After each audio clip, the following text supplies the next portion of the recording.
Hi, this is Esther from Cemantica. Hope you are doing well. I would like to show you today some of the nice features of Alex or AI assistant. So let's go on a Cemantica map. Here we go.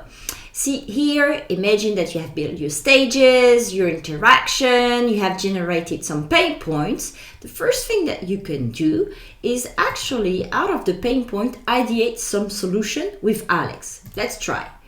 So Alex is working on a solution.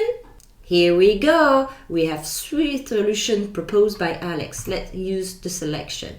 So here the selection is appearing. Now let's open one of the solutions. Now I would like to work on my solution.